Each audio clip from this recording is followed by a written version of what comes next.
그 다음에 이 식품위생의 범위를 살펴본다면은, 식품위생의 범위는 물론 이제 식품이 위생적으로 뭐 취급되고 뭐 해야 되겠지만, 구체적으로 이 도식을 본다면은 보고 설명을 드리겠습니다.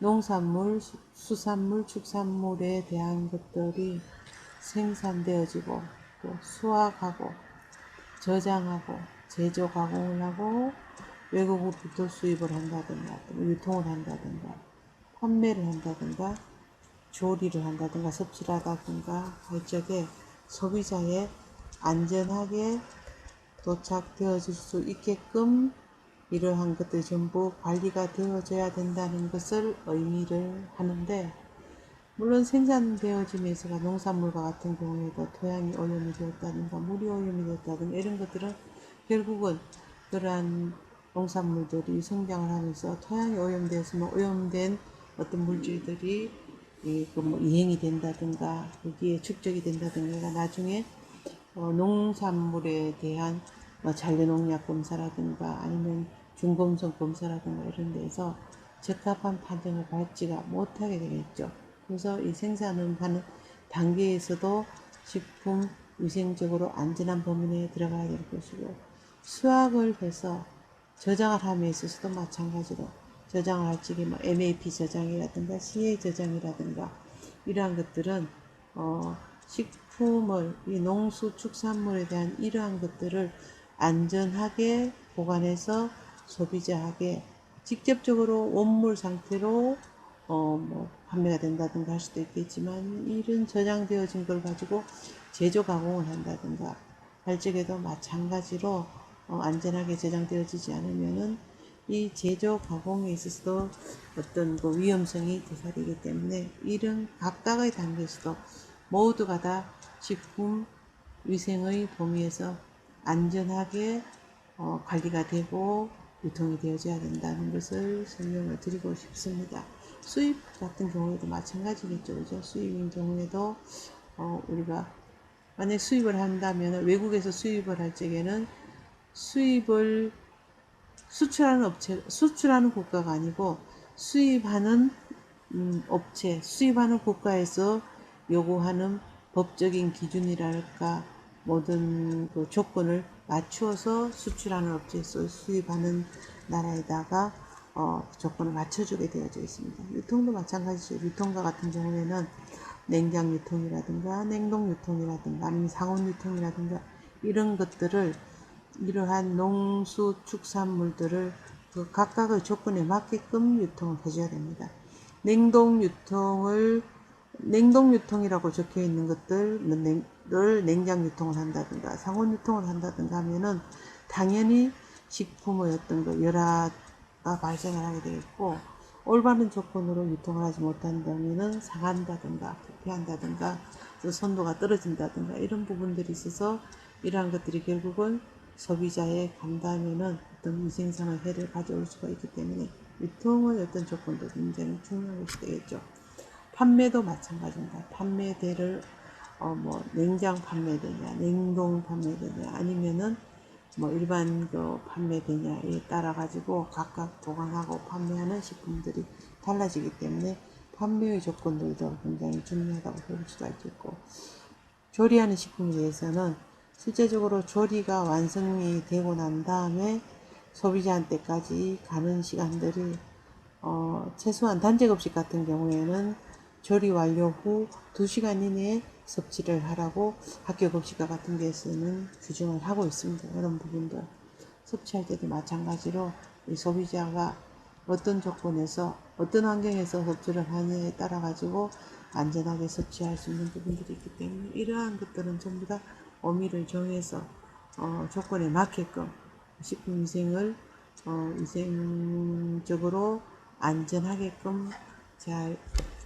조건을 맞춰서 소비자에게 도착될 수 있도록 해야 될 것 같습니다. 그 다음에 식품위생의 그 목적을 살펴본다면은 이 식품위생의 목적은 실제 우리나라 식품위생법 제1장 1조에 명시가 되어져 있습니다. 뭐냐면은 식품으로 인하여 생기는 위생상의 위해를 방지하고 식품 영양의 질적 향상을 도모하여 식품에 관한 올바른 정보를 제공함으로써 최종적으로는 뭔가 하면 국민 보건의 정진에 이바지함을 목적으로 하고 있다. 이렇게 정의를 내리고 있습니다. 그래서 결국 이 식품위생을 잘 지키고 하는 것은 국민 보건 정진에 이바지함을 목적으로 하고 있다고 정의 내려진 이 식품위생법 제1장 1조에 대한 설명은 여러분들이 아주 잘 기억을 하고 있어야 될 부분들입니다. 영양사 시험이라든가 식품 가공 기사 시험이라든가 이런 데도 아주 단골로 출제되어지는 그러한 문제라고도 할 수가 있겠습니다. 그 다음에 식품의 위해 요인을 살펴보면은 식품의 섭취로 인해서 인체의 건강을 해치거나 혹은 해칠 우려가 있는 원인이 되는 물질을 위해 요인이라 한다. 이렇게 되어 있습니다.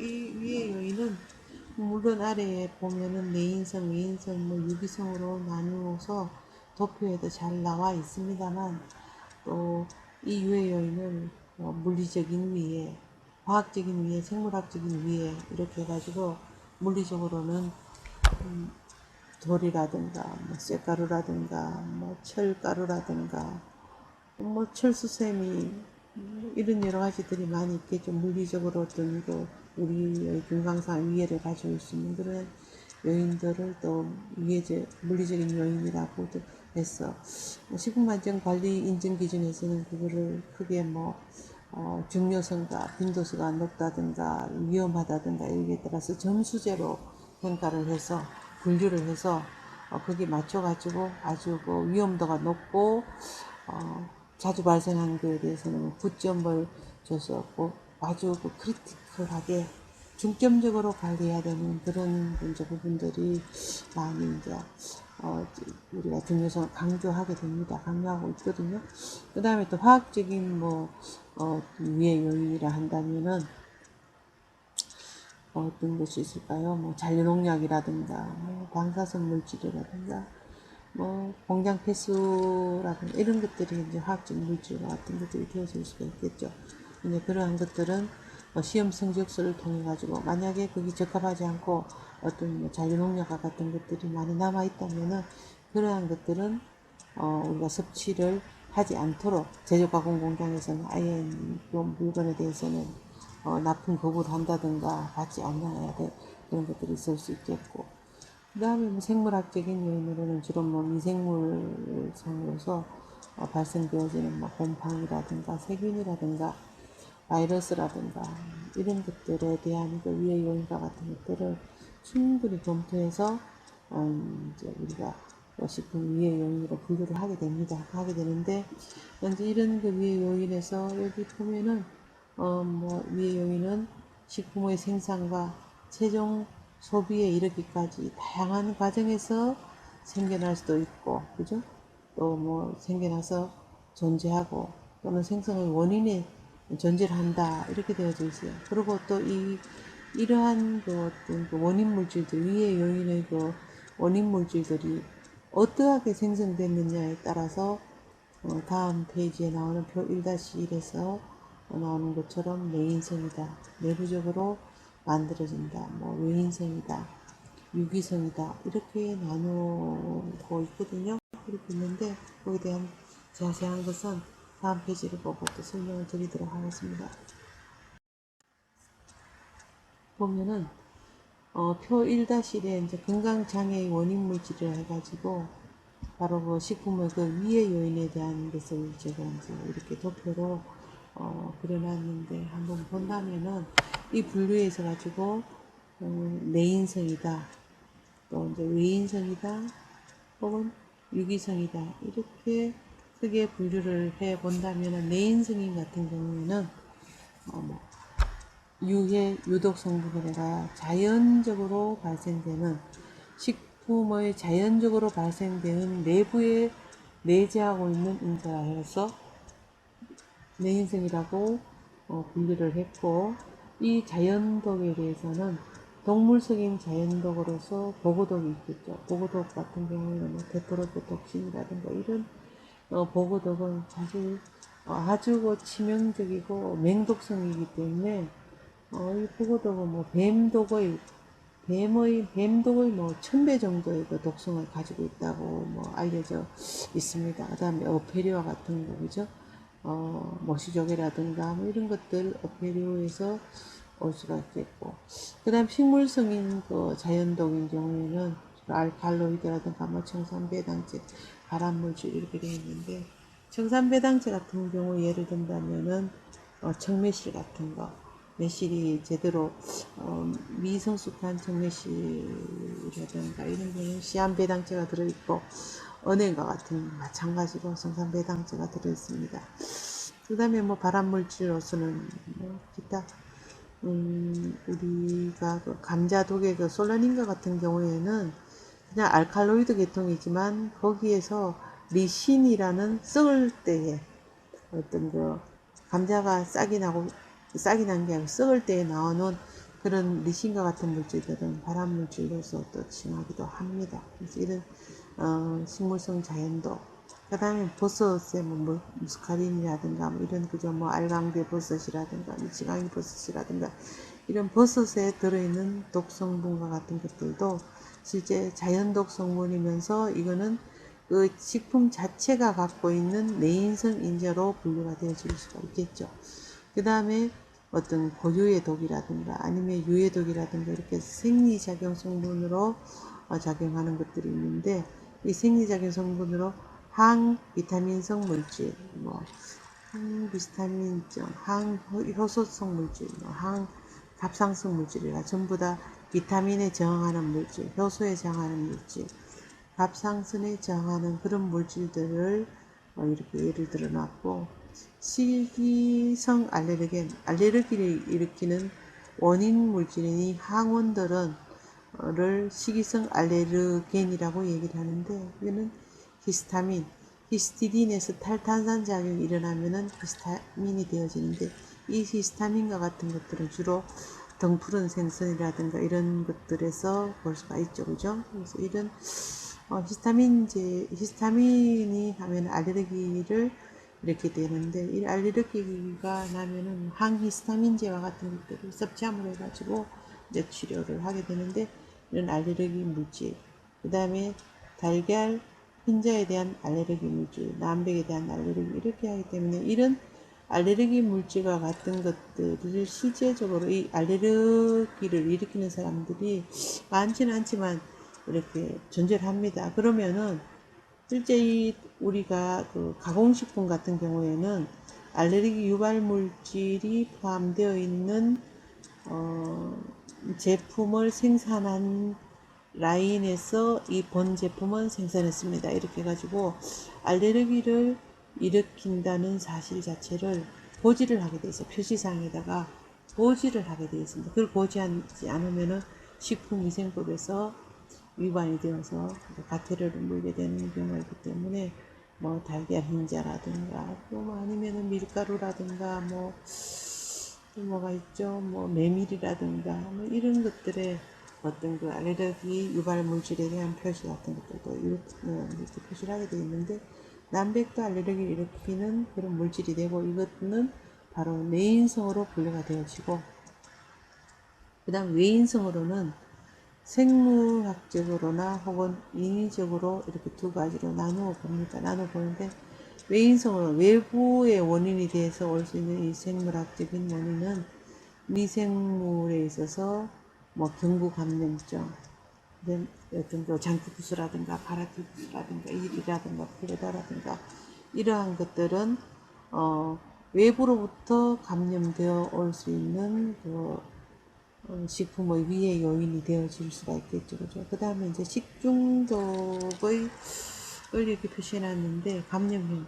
즉 미생물, 이 세균 자체가 원인이 돼서 감염을 일으킬 수 있는 것을 감염형 식중독이라고 얘기하는데, 그 대표적인 것으로는 살모넬라라든가 장염 비브리오 등을 들 수가 있겠고, 그 다음 독소형인 같은 경우에는 포도알 부균 혹은 포도상 부균이라고 얘기하는 우리 손이라든가 피부에 실질적으로 상존하고 있는 이 황색 포도상 부균인데, 그것이 내는 독소가 있습니다. 엔테로톡신과 이런 독소와 같은 것들이 결국은 식중독을 일으키는 원인 물질이 되어지고, 보툴리누스균과 같은 것들은 어디에 있냐면은 그러니까 탈기시키는 통조림이라든가 레트르토 파우치라든가 이런 데서 산소가 없는 상태에서 이렇게 잘 활동을 하는 현기성균의 대표적인 크로스트리디움 보툴리늄 균이 내는 독소입니다. 이와 같은 이제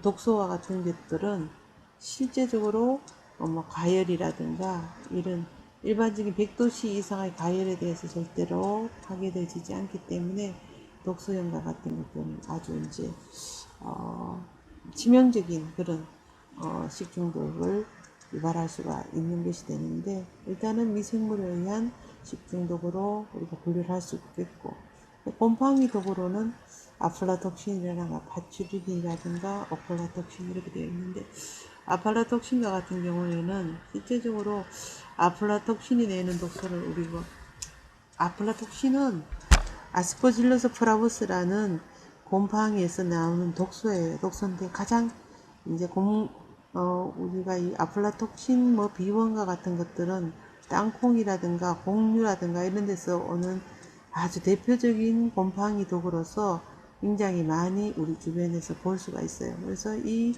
아플라톡신과 같은 경우에는 뭐 영국에 칠면조 한 700만 마리가 떼죽음을 당했을 때에 원인이 무엇일까 해서 보니까 저 브라질에서 오는 땅콩 껍질에서 온 곰팡이가 잔뜩 피어 있는 것을 칠면조한테 사료로 줬는데, 그게 원인이 돼서 한 6, 700만 마리가 폐사를 하는 경우가 있었습니다. 거기서 나온 것이 바로 이 아플라톡신 B1이라는 그런 강력한 곰팡이 독이 있었어요. 그러한 것들은 결국 외부의 원인에 의해서 나오는 그런 독소가 되고, 파툴린과 같은 경우에는 어디에 주로 상존하는가 하면은 과일이라든가 사과라든가 배라든가 복숭아라든가 이런 데에 곰팡이 균이 번식을 해서 나는 독소입니다. 오플라톡신 같은 경우에도 곡류라든가 뭐 보리라든가 이런 데 많이 이제 상존을 하게 되는 그런 독소와 같은 것들인데, 실제 곰팡이 독소도 여기 있는 그 위에 그 포도상균이나 보툴리누스균 독소처럼 가열에 의해서 쉽게 파괴되지 않기 때문에 상당히 위험할 수가 있죠. 그죠? 그 다음에 뭐 외인성으로는 기생충 같은 경우도 마찬가지로 회충, 요충, 유구조충, 무조충, 민촌충, 갈굴충충 이렇게 뭐 될 적에 이런 기생충과 같은 것들은 외부로부터 유입이 될 수 있는데, 뭐 유구조충 같은 경우에는 아마도 뭐 소고기, 뭐 돼지고기, 뭐 이런 것들로부터 이제 아마 감염이 되어지는데, 열 처리를 하는 경우에는 실제적으로 이런 기생충들은 사멸할 경우가 높지만, 그렇지 않고 만약에 뭐 비가열 식품이라든가 뭐 아니면 샐러드라든가 그냥 섭취하는 신선 섭취식품이라든가 이런 경우에는 상당히 이러한 그 기생충의 특히 뭐 유기농으로 재배됐다 이런 경우는 기생충으로부터의 어떤 감염을 좀 사실 우려를 하고 조심을 해야 될 필요성이 있습니다. 그 다음에 이 외인성으로 인위적으로 들어가는 거. 근데 뭐 인위적으로 뭐 의도적으로 우리가 이제 뭐 들어가는 것보다는 실제적으로 비의도적으로 들어가는 그런 첨가물이 많겠지만, 우선 살펴보면 의도적인 식품 첨가물로서는 뭐 유해 화학물질, 오라민이라든가 둥신이라든가 사이클라메이트라든가 뭐 둥신 같은 이런 것들은 사이클라메이트 이러한 것들은 사실은 감미료로 많이 이제 첨가를 예전에 했습니다. 독성이 아주 강한 건데 둘중 같은 거는 뭐 설탕의 뭐 200배 뭐 이렇게 되어지는데, 이러한 것들은 이 독성이 있다는 것을 모르는 이제 예전에는 사실 이미 첨가했는데 지금은 이거는 다 금지되어 있는 식품 첨가물들이죠. 그죠? 그래서 실제 첨가하지 않게 되어져 있습니다. 그래서 이러한 것들을 뭐 설탕이라든가 당도를 높이기 위해서 가격이 저렴하고, 그 다음에 아주 뭐 설탕은 200배에서 500배, 뭐 많게는 1000배까지 올라가 이렇게 그 효능이 있기 때문에 이러한 것들을 첨가해서 넣는 그러한 뭐 식품 가공 업체들도 있었겠지만 지금 이래서 거의 우리나라에서는 사실 찾아볼 수가 없을 상태로 상당히 사용하지 않는 거라고 볼 수 있는데 어쨌거나 간에 인위적으로 이제 첨가하는 식품 첨가물의 대표적인 것을 이렇게 들 수가 있고 그 다음에 의도하지 않았는데 들어가는 식품 첨가물들이 있습니다. 그거는 이제 뭐 재배한다든가 뭐 농산물을 재배한다든가 이렇게 할 적에 병충해로부터 뭐 방지하기 위해서 잔류농약을 뿌렸는데 이러한 것들이 아주 다뭐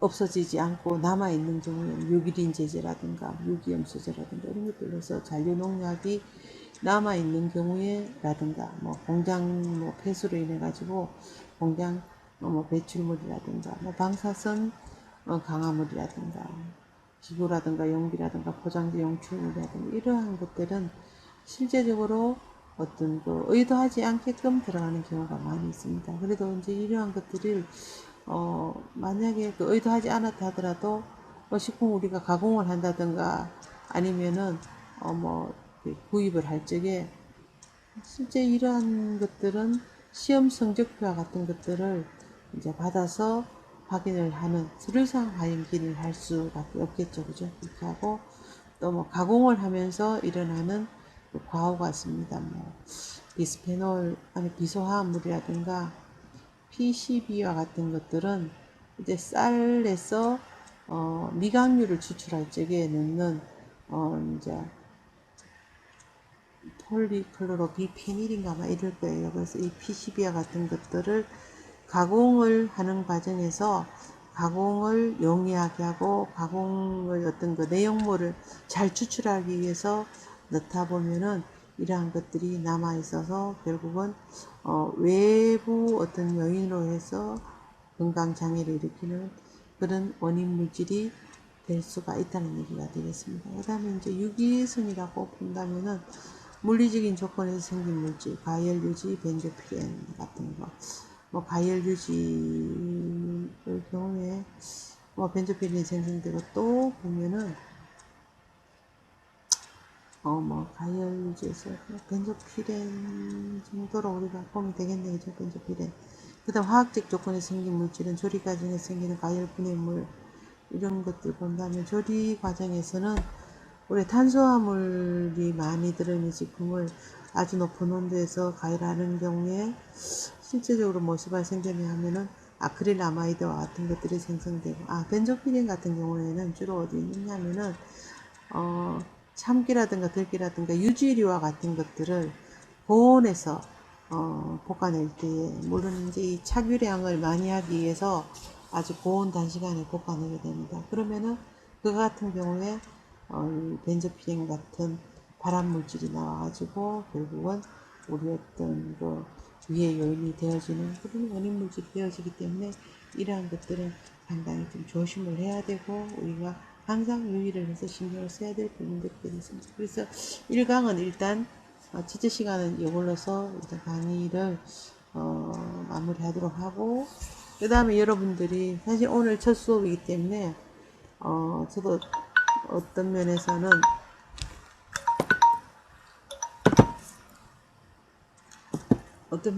뭐 이렇게 뭐 서투른 게 되게 많습니다. 그리고 옆에서 녹음을 하다 보면은 나는 뭐 어떤 이상한 소리라든가 뭐 그러한 잡음들도 많이 섞여져 있는데 여러분들 좀 양해를 구합니다. 왜냐하면은 자꾸 이제 뭐 2강, 3강을 하다 보면은 조금은 이제 좀 덜 서툴게 되고 진행하면서라도 이제 어떤 오류가 좀 덜 일어날 수 있으리라고 생각을 하니까 저도 여러분들하고 대면하고 하는 수업을 사실 빨리 진행이 되기를 원합니다. 왜냐하면은 중간에 제가 말씀드렸듯이 여러분들 얼굴을 보고 강의를 하는 거하고 저 혼자서 이렇게 화면을 보고 하는 거는 아주 굉장한 차이가 있고 또 전달력도 실질적으로 아주 많이 떨어집니다. 그래서 이런 부분에 있어 가지고 만약의 경우 제가 이제 이런 강의했는 부분이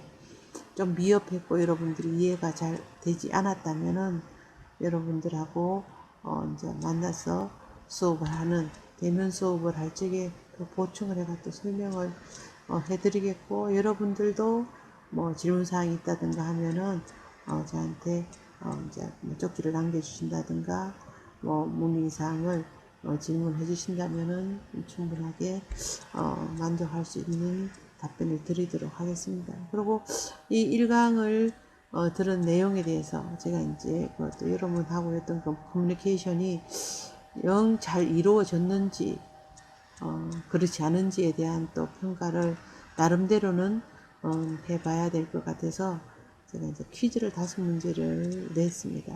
한번 보면은 이제 퀴즈 해가지고 식품의 정의에 이제 해당되는 것들은 어떤 것인가 해가지고 1번부터 5번까지를 쭉 이렇게 나열해 봤습니다. 여기서 여러분들이 어떤 것이 이 식품위생의 정의에 합당한 것인가를 한번 선택을 해 보시기 바랍니다. 뭐 철분이 결핍된 분유다, 비타민이 파괴된 건조채소다.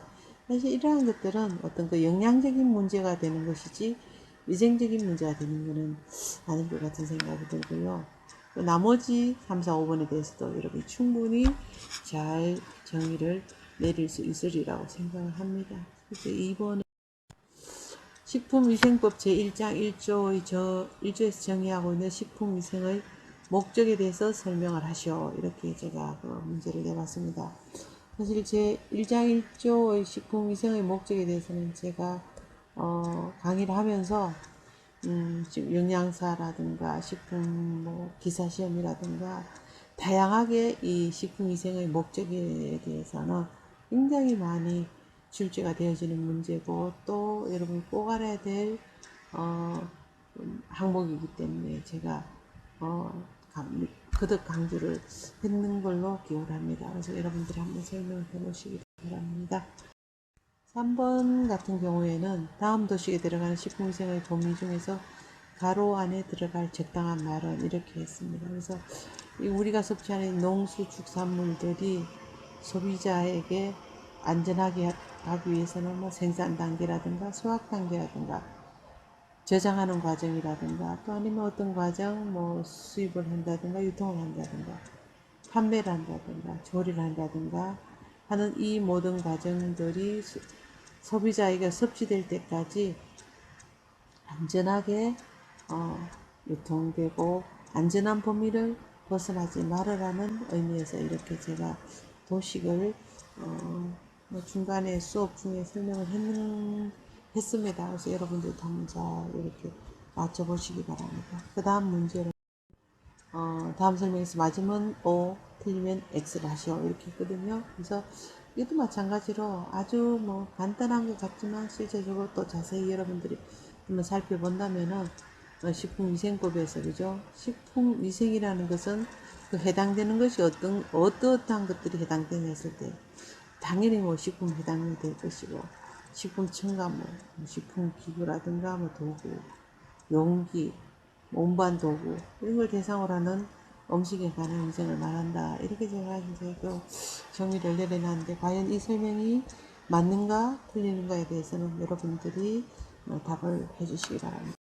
5번째는 식중독을 일으키는 원인 설명 중에서 미생물에 속하지 않는 것은 이렇게 가지고 5가지 제가 예를 들어놨습니다. 이에 대한 답도 여러분들이 저한테 퀴즈에 대한 답을 잘 이렇게 맞춰서 어떤 게 저한테 어떤 그 답을 해주시기 바랍니다. 그러면은 이번 1강은 여기까지 하도록 하겠습니다. 수고 많으셨습니다.